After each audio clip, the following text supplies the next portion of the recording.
So you're gonna introduce yourself, and then I'm gonna introduce, and then you're gonna say 5. Yeah. Okay. Hello guys, my name is Kregor Zirk. I'm from Estonia, and in the Paris Olympics I was a finalist in 200-meter butterfly. Hello, I'm Siobhan Haughey. I'm from Hong Kong, and at the Paris Olympics I won 2 bronze medals in the 100 and 200 freestyle. Here are 5 things we think are very important in your swimming career. Let's go.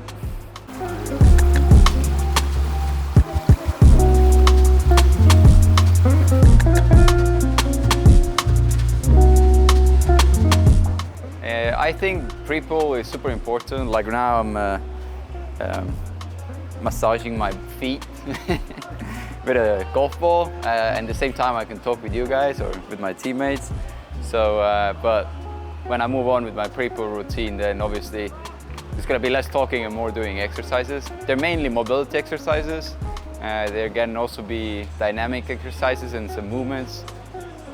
But it's mainly just to get my body ready before I jump into the water and prevent the injuries. Siobhan, what is your most important part of your pre-pool ritual? I like to foam roll.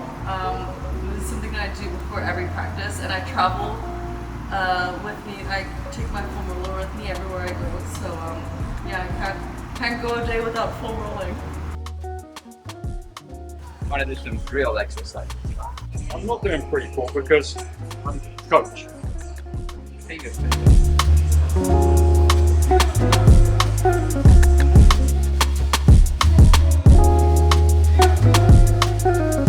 In my opinion, one of the most crucial parts of training is to have a clear and defined purpose.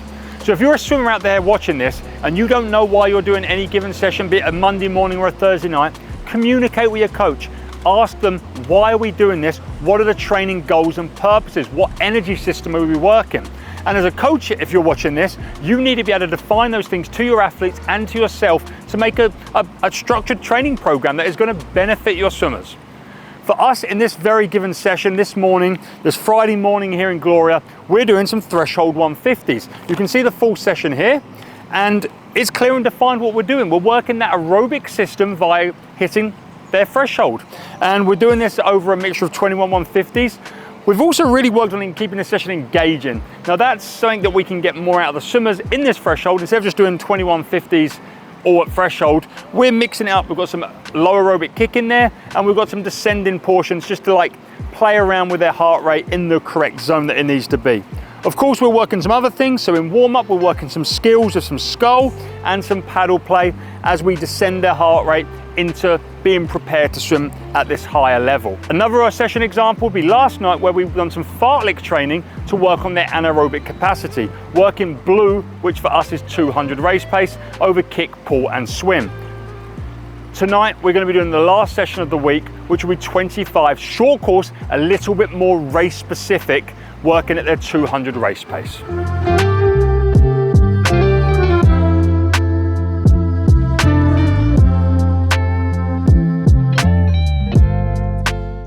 The next point I want to talk about is having a full kit bag of a training equipment and using it regularly to get different benefits.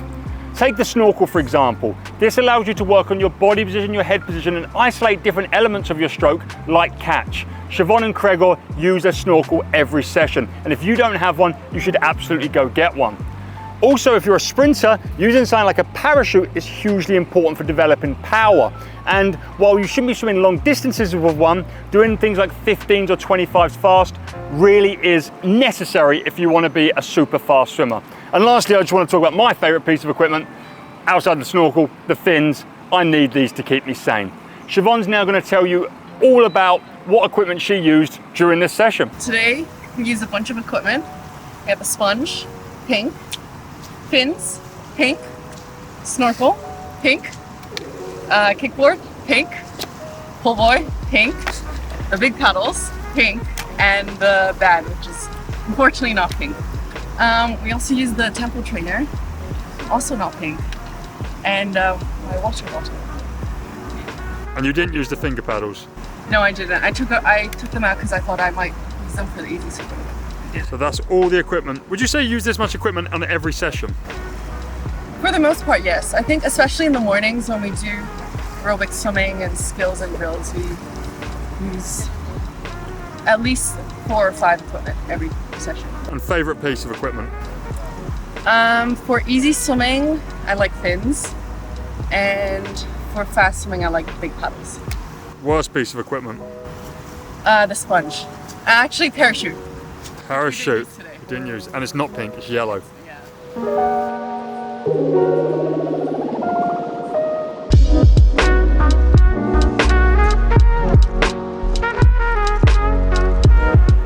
Point number 4 would be the pursuit of improving the little details. And even with 2 of the best swimmers in the world, they're always thinking about how they can get better technically, how they can develop their skills, can they improve their distance per stroke. And this can be done by metrics within the session, so they do a lot of negative split stroke count work and distance per stroke focused training sessions, but also by a lot of drills and skills put into warm-up, but then by going the extra mile. So take last night, for example, after we finished the session, we'd done the 5.5K they were doing. Siobhan asked to do 2 dives, filmed, and just get some feedback and you know, start to work on her dives. Think about it, if you're swimming 10 times a week and you do 2 dives after every session, that's 20 dives a week that you weren't doing before. By the end of the month, you're almost at 100 extra dives.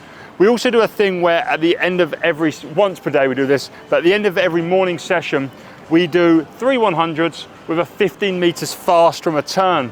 And we time this, we record this, and both the athletes that we have in the water think that that really proved dividends come the end of the season, because their underwaters and their turns had got a lot faster. And it's, you know, think about it, in a long course race in a 200, you get 3 of those turns. In a short course race, you get 7 of those turns. And if every one of them can just be, say, 0.1 to 0.2 better, you're finding almost a second in a 200 meter race, which at their level can be the difference between making a final and winning a medal, or winning a medal and winning gold.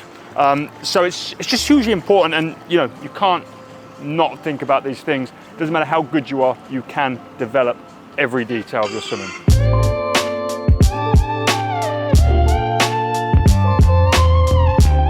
And the last point of a successful world-class day of training is recovery. What are we doing, Siobhan? Doing ice bath. How long are we doing? Full body. Full body? Yes. How long are you doing? I've never done, I don't typically do full body. Typically just do my legs. 2 minutes. Okay, we'll start with 2. 2 See how minutes. it goes. You're doing legs, right? Just legs. No, I'm doing the same as you. Okay, okay. Ready? Ready? Go.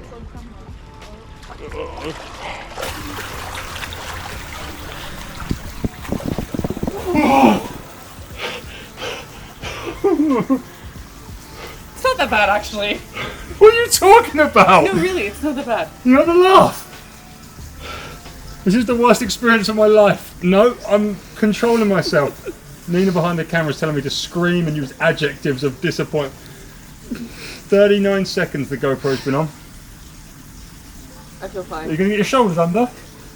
I feel fine. Upper body's completely out the water. No, it is under. Okay, I'm actually feeling better than last time. Maybe I'm getting better at this. And that's 1 minute. I don't know how you do 5.5 or whatever you do, 6.5. I'm doing 2 and I'm calling it. You can do as long as you want. No, I'm okay with 2 full body. So the feet start to hurt now. It's my neck. Your neck? Yeah, my body is fine. It's my neck that feels a little weird. This is recovery, by the way. Yeah, recovery is really important. To swim fast. Siobhan has 2 more sessions tomorrow, so she has to be recovered. What are your main methods of recovery, Siobhan? Sleep. I think sleep is the best recovery, and I take a lot of naps as well. And then stretch, ice bath, Normatec. These are like the main ones that I use almost every day. You ice bath generally wherever you are, right? In Hong Kong. In Hong Kong for sure. If I can find one, then I'll do it. That's 2 minutes. I can keep going. Me too. I don't know if I want to go.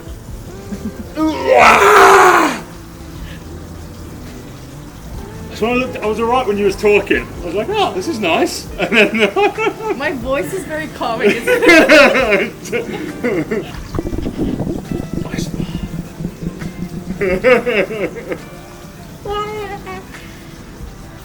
Is the head done good for you? Just we're at 3 minutes now. Are you going up? Yeah. You can keep going. You're doing a good job. Nina, feel my body. No, I'm not going to get you. Just feel my body. No, I need you to spin the light. Look how red I am. Whoa! You need to squat near the light.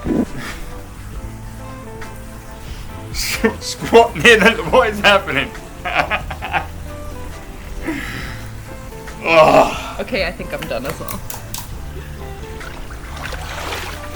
I don't know if Jeff Good shut it job. off. It's not that bad actually.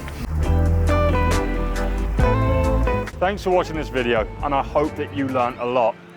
Thanks for Siobhan and Kregor for giving us some insight into what makes them world-class swimmers. And I think if you start to just take into consideration these 5 tips that we've talked about today, pre-pool, essential, why you're doing a session, essential, the equipment you use, very important, working on technique and skills, critical, and of course recovery. No session is anything without how you recover from it. And if you think about them 5 points, there is no way in my mind you won't become a better swimmer.